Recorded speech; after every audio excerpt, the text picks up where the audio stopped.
Welcome to Telltale Books, continuing my series of reading everything by James Tiptree Jr. I move on to her, the sixth story in her bibliography, called The Last Flight of Dr. Ain. Now, this story was published first in Galaxy magazine from March of 1969. So we're still in the late 60s. Haven't moved on into the 1970s yet.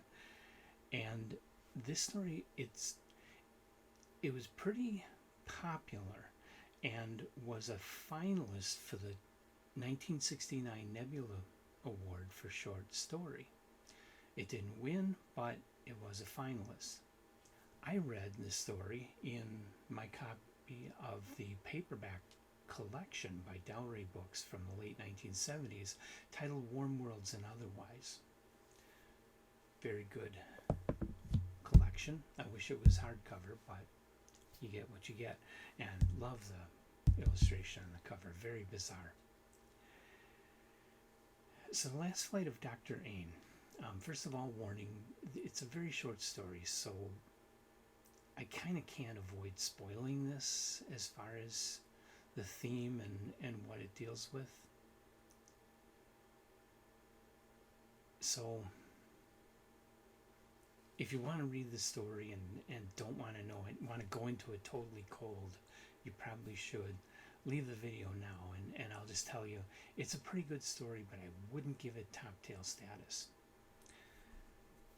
So here comes the spoiler part. The story is about this doctor who gets on an airplane. He goes to a conference. He gets on a different airplane to fly home. He's feeling sick. He's intercepted by authorities and taken somewhere. And everybody he's coming into contact with is dying. He's spreading some kind of a virus. And in the end of the story, of course, he too succumbs to the virus. So it's a well-told little story, not deep, not a lot of detail, not a lot of characterization. And that's what makes me curious as to exactly why it would have been a Nebula finalist. I mean, it was a well-written story for what it is, but it just wasn't much of a story. And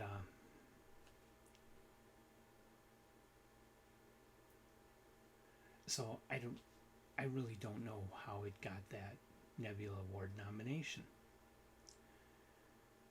As far as the science fiction, I mean, even in 1969, this was a very real possibility of a lab setting free a deadly virus into the world.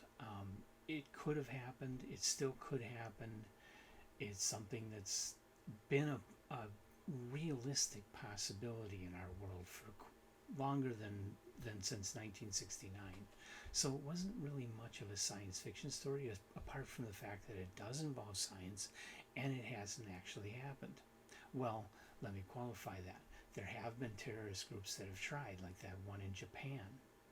I don't know, I can't remember if that was a virus or a poisonous gas, but they did try to let something loose in the subway system that almost killed huge numbers of people, and they were a cult following this insane leader.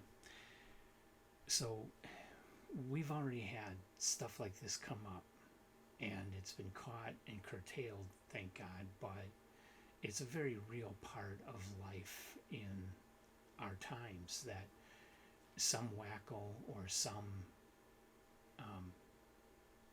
extreme organization could get a hold of a virus or a poison gas and kill possibly millions of people.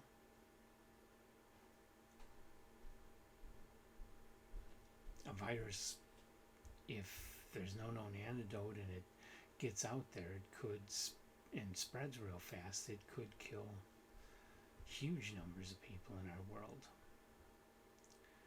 which is a very real horror story. But it wasn't a bad story. I would say if you're really into James Tiptree and really want to read Tiptree, you should probably read it because it was considered a fine story in 1969, and it isn't a bad story, and it is an example of Tiptree's work. That's really all I can say about it. So, have you read the story? Did you like it? Do you agree with me? Do you think I'm an idiot? Leave comments and like us, subscribe to us, check out our Patreon, check out our Etsy store. Come on back for more. I'm going to have a lot more Tiptree. The next story will be Beam Us Home. And we will be here for that.